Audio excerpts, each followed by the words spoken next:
All right, everybody, welcome to Chapter 18, Birth of the Modern City. So, we're going to talk a little bit today kind of about how big city America kind of begins to take shape in the latter part of the 19th century. And that's a lot of what this chapter focuses on. Um, so, we'll have the packet for Chapter 18 will be due on Friday. The quiz, of course, also will be on Friday. Maybe, well, Friday. Well, let's plan on Friday. And that'll be that. So we're connecting a lot of the stuff that we saw in Chapter 17 into Chapter 18.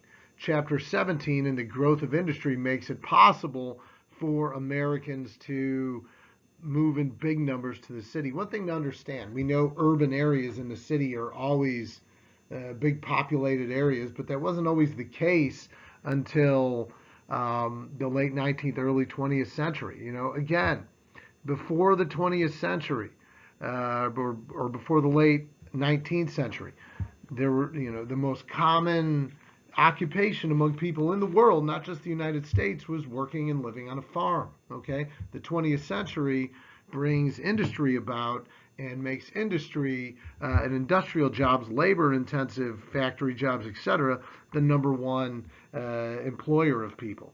And because of that, because the factories and stuff are in the cities, people are going to move to these more urban areas.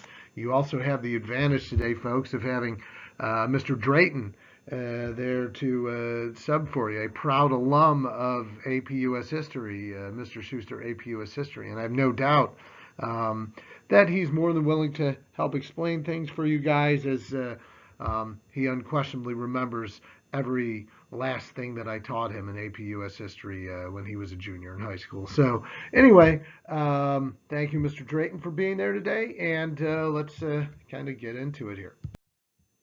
All right, so we're going to start off talking about urban growth. I'll get into this image. I have it again on the next slide, so we'll talk a little bit about this image then. But like I mentioned before, this is a period of unprecedented urban growth in America, and you also have to consider where all these people are coming from. So you're getting massive migration to the United States from Europe. Okay, and as I told you in the last chapter, the cardinal rule, the golden rule of immigration, is that the people that are coming to America from Europe are fleeing Europe because life in Europe, for a variety of reasons, isn't what they want. They want a better life, better opportunities for their families. So they're coming motivated, but you could always also, which some groups will, make the argument that people aren't sending their best, so to speak. And we'll get into that more here shortly. But we're starting to see immigration become more commonplace from different areas of Europe in particular. You're also seeing, obviously immigration still a little bit from Mexico and South America and Latin America, as well as Asia. But Asia, of course, is more on the West Coast. So let's, kind of get into a little bit about these migration changes. All right. First of all, when immigrants were coming to America, in the first half of the 19th century, they were coming to the coasts and they were populating the coast, the Irish in Boston and New York and places like that. You've got the Germans and those people who are able to move a little bit further inland, so to speak, move a little bit further west. But by and large, numbers wise, there's more people in those coastal areas. Okay. When we see immigration happen again, really start to pick up in the later part of the 19th century, we see more geographic mobility, and there's a lot of factors that account for that. Number one, transportation is easier. You have railroads and more roads being constructed. And then once the 20th century hits, you have cars and buses and things like that ultimately that help, and flight later on, that helps move people around to different regions of the country. Um, People are also going to places where other folks of their same ethnic background are going to go. That's why you see like certain cities have a particularly strong population of people of a particular ancestry, right? Like Chicago is very Italian, okay, because Italian immigrants would come to America and they would have some of their paisan or their family would be in Chicago. So they'd find a way to make it to Chicago because, they feel they'd have a better chance to get started there. So geographic mobility is going to play a role here in that regard. You're also seeing people flee the rural areas of the country, looking for the promise of more stable work in the cities. Okay, if you're a struggling farmer, a subsistence farmer, or something like that in a rural area, dependent on weather conditions and harvests and stuff to get by, you know, you're giving up maybe some land and some bit of freedom to a certain degree in terms of personal choices. But from a financial standpoint, you might say, if I go back to this, if I can go to the city and work hard in a factory, I'll make just as much money for my family, if not a little bit more. So that's something else that attracts people to move back to these more urban areas. And we see the growth of the city result from that. Okay, so moving on. Another thing we start to see is a lot more, and I'm going to show you a graph here in a minute. So it's not really going to bear that out because the graph ends in 1900. But in the late 19th and early 20th century, we start seeing a lot more immigrants coming from Southern and Eastern Europe. Okay, a lot more immigrants from Southern and Eastern Europe. They are more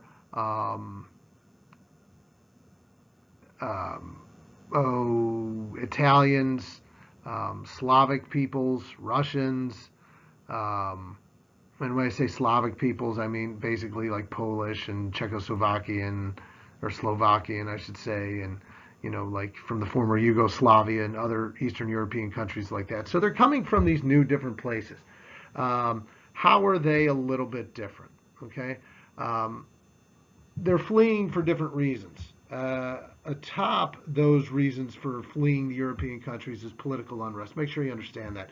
And by the way, if we need to rewind this or slow, because I might be going a little fast, I'm sure Mr. Drayton would be happy to do that. But anyway, so getting back to it. So where are they? So why are they leaving, right? Political unrest in a lot of European countries, and countries that, just aren't as established, as powerful nations. So you're talking about the poor countries of Europe here. Italy is as historic as Italy is, was through a lot of political turmoil in the 1800s and in the 20th century. Russia was obviously the Russian Revolution won't be until the 19 teens, but political unrest had been building in Russia for some time. And then these other Southern and Eastern European countries are very poor, where opportunities for people are very limited. So they're different in that respect. And the immigrants that came from the established powers of Europe, the Englands, the Germanys, the Frances even, they generally look down upon, these Europeans coming in from other places. They are the low class of Europe. And this creates, kind of a bias against these people, almost as soon as they arrive. So they're different people from different places, and forced to kind of deal with some different challenges. Okay. So, and of course that leads us to talking a little bit about exclusion. And what we're going to talk about here is pretty much something that we have addressed earlier when we talked about the Chinese Exclusion Act back in Chapter 16, back in Chapter 10 when we talked about Irish immigration. So we're going to see a lot of themes here that we're revisiting, right? And chief among these themes is, of course, the concept of nativism. When we first talked about nativism back in Chapter 10, I told you, and that is a really bad rendition of nativism. It looks like more like natioism. But anyway, that's nativism. Anyway, so we talk about nativism, against the Irish immigrants when they first came here, right?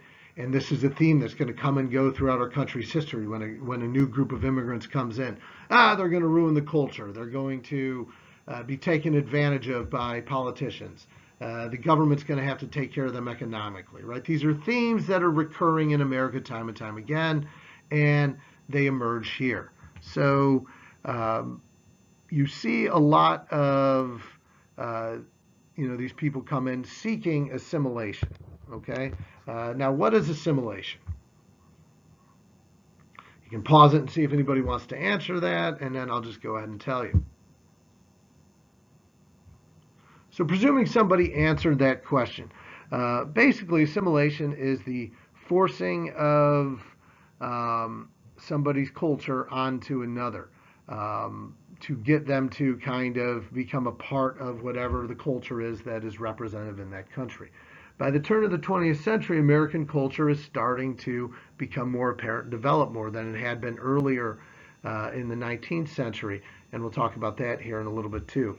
And you see kind of a mixture of kind of assimilation ideas as well as old cultural norms that people brought with them from Europe.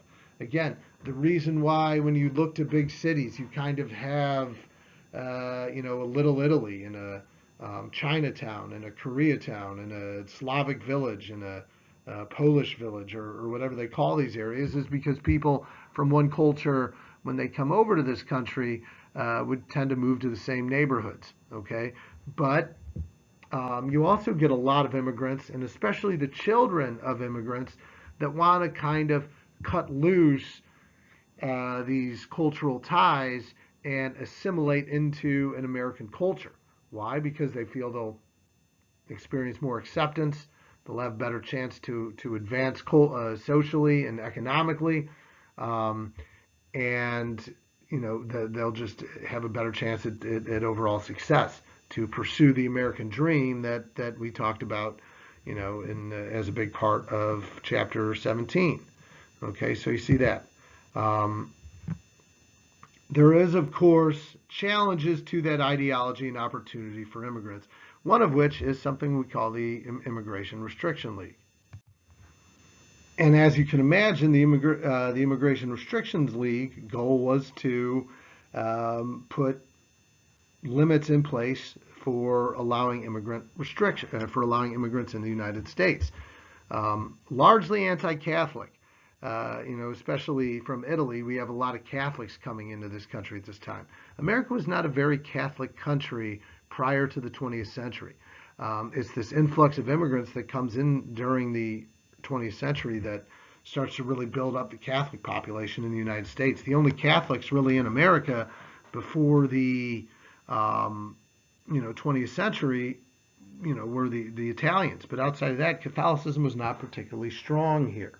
And a country run by Puritans and people that had settled here first was not very welcome to Catholics. So the Immigration Restrictions League goal was to create things like screenings and literacy tests to limit who can get into this country. Their general feeling was that, again, those coming over from Europe are not the best that Europe has to offer, and that same argument comes in again of nativism or the American Party, the know-nothings that we talked about chapters before. They're going to ruin the culture. They're more trouble than they're worth, et cetera, et cetera. Okay, so again, cause and effect. Just another example of how Americans or certain groups of Americans respond to something that is threatening to change our existent cultural ideals. Okay? What changes this, what allows immigrants to come in, is the number of jobs. Now, I said last chapter, without workers, without labor to fuel the Industrial Revolution in the United States doesn't happen at the rate that it ultimately does. So what we call upon is the big business owners and factory owners depend on this cheap immigration labor to fuel the industrial growth that we experienced during this time. They come over here, all they want is a job, right? People go to the docks, wait for immigrants to come off the ships and go through the screening process that happens when you come in at Ellis Island or wherever, and there's a job waiting for them.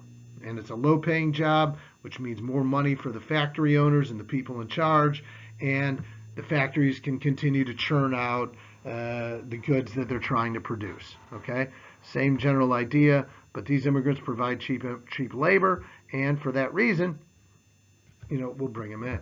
Okay, so moving ahead, I told you we'd take another look at this image. Briefly say, what is kind of the message here? What do you see when you look at this image, right? It says riff-raff immigration, right? The title, The High Tide of Immigration, is a national menace, okay? Obviously you got Uncle Sam here, a danger to American ideas and institutions.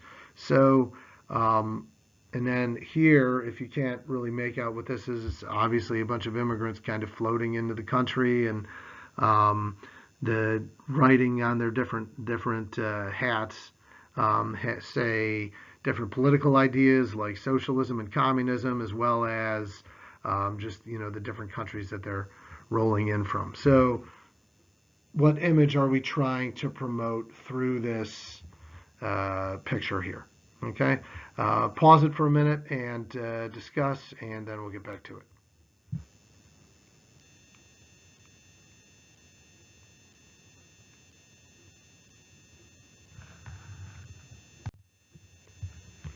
So, right, as you can imagine, what we've got here is Uncle Sam clinging to the American flag because these immigrants pose a danger and a threat to our ideas and institutions. We can't have that. That's no good. And the other idea that, again, that I've said a couple times before, they're sending their riffraff over here. It's not wealthy, educated, high-end, so to speak, immigrants that are coming over here. And they're going to come over here. They're going to bring their political ideas and whatever weaknesses exist in the European countries, and they're going to challenge the existence of what American democracy stands for. So that's kind of, in part, the ideology that exists there. Okay. So again, you can look at immigration patterns in the last 40 years of the 19th century. Obviously, you could tell during the Civil War years, immigration was low. It goes on an uptick for a while. It goes down here again because the economic turmoil, the Panic of 1873. So, not as welcoming to immigrants during that time. But then it shoots way up in the 1880s. It goes low a little bit again. After 1900, we see it shoot up again. Primarily, immigrants to the United States before the Civil War came from these three places. Okay, so even though it doesn't fit the narrative when I say so many more coming from Eastern and Southern Europe, these were nothing prior to the Civil War, and now we're seeing a massive increase in people coming from other parts of Europe to populate the United States and look for opportunity in the U.S. And after the 20th century, those numbers continue to grow even more, especially early in the 20th century as Germany continues to grow and experience economic prosperity, at least through the First World War. All right, so moving on. With all the immigrants coming in here, obviously that's going to have an impact on what the city looks like. And out of that comes the concept of the creation of public space. And I think this is a really important thing. It's really important that the American city planners, leaders in cities, determine that with more and more people coming into the cities, creating essentially what we call a concrete jungle, that we have to have the foresight to set aside certain areas of land to create a public space. Out of this comes our first public parks. Okay, person most responsible for this, and a name you may see on an AP exam, is a guy by the name of Frederick Schertler. I'm just kidding. Frederick Law Olmsted. Okay, Frederick Law Olmsted was the person responsible for creating a lot of public spaces and public parks in the United States, most notably, Central Park in New York. Okay, the public space is important because it gives people a place to congregate, a place to get away from, the living areas that are often cramped, that have no room for trees and green space and stuff. In other words, the concrete jungle that many of these big American cities were becoming.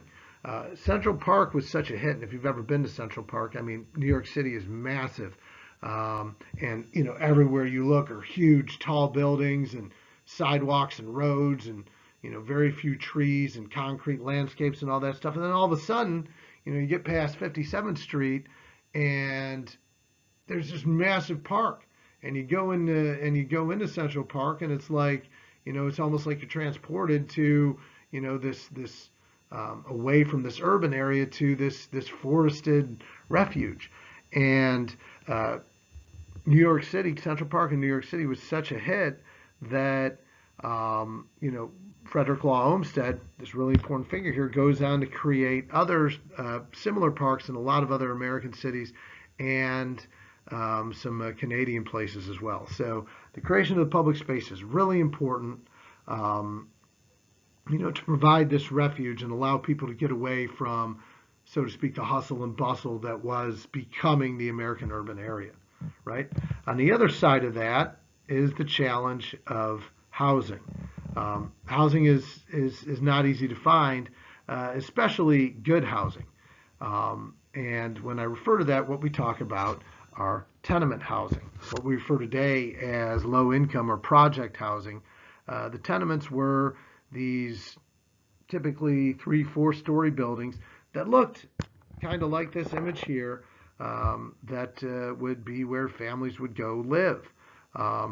The typical tenement, a bell tenement as they were called, looked like this. You could get, you would have a kind of parlor area, which would be kind of like just a gathering room. You may have a living room and 2 bedrooms, not even bathrooms in a lot of these places.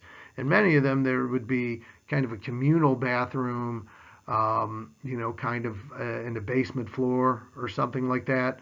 Or there would be an outhouse in some cases. And you're talking in these small living areas, you would cramp whole families, sometimes multiple families. So you could have 10, 12, even 15 people, who came over from Europe, living in these small, cramped places, trying to, get a start in America and chase that American dream. These places become hotbeds for sickness, disease. They don't have, much. Obviously, they're hot. There's no heating in the summer. There's no heating in the wintertime. They become very hot in the summertime with no air conditioning and very few windows. There would maybe be like a window here or here, but they would be open to an air shaft. So, basically, there's no like free air. Only what comes down through kind of the center of the top of the building, if that makes sense, through these air shafts. And then you would see the window to the place across the way. Tenements were horrible places to live, and people again would get sick, disease, uncomfortable living conditions, and for a lot of families, it'd be very hard for them to escape tenement living. So this is what brings about an attempted social change by a guy named Jacob Riis. What we're going to call here, super important AP point number 20.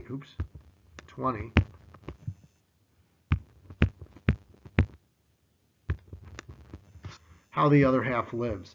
Now, How the Other Half Lives was basically a book of photographs made by a journalist by the name of Jacob Riis that were meant to expose to the wealthier portions of society how harsh the realities of tenement living were.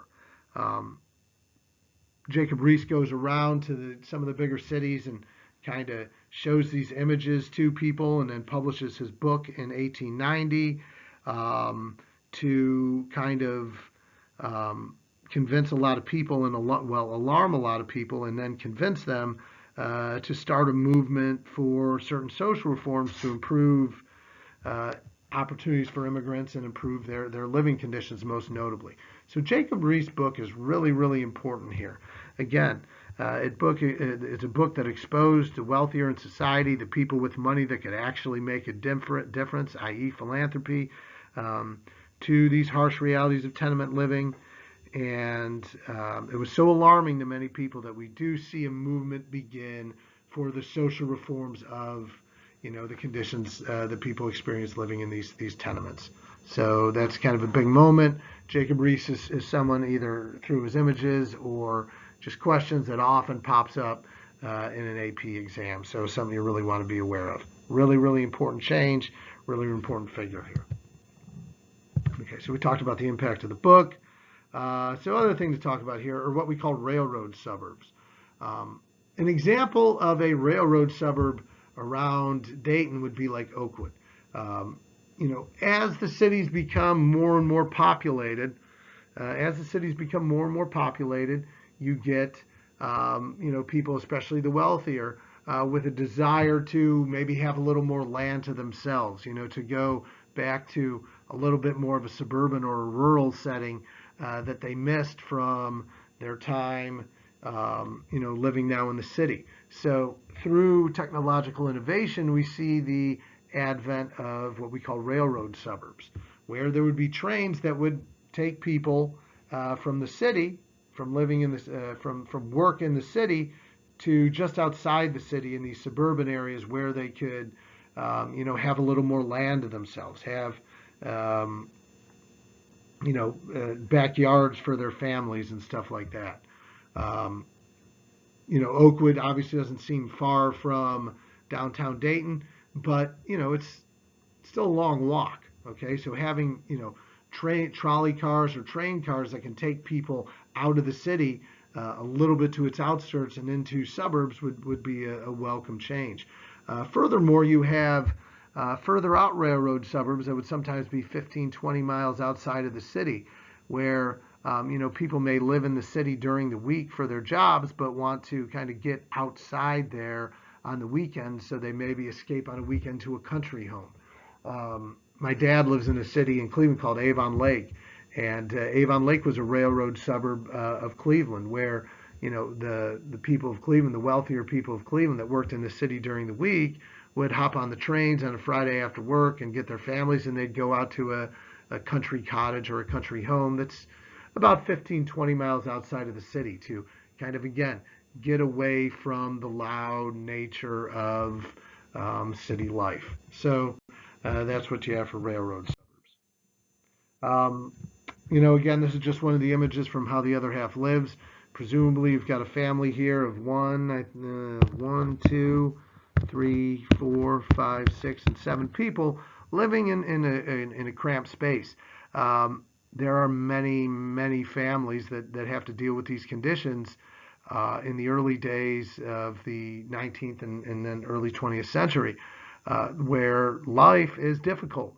And, the challenges that these people have to deal with are real, cramping an entire family into these very small spaces. So these images shock the Americans and shock wealthy people with philanthropic goals to work to change the conditions that these people face. So, all right, I was going to continue on a little bit longer, but we've gone on long enough. So the stuff here I will get to on Tuesday. And so thanks, and we will see you tomorrow. Thank you, Mr. Drayton, for subbing today, and good luck to you.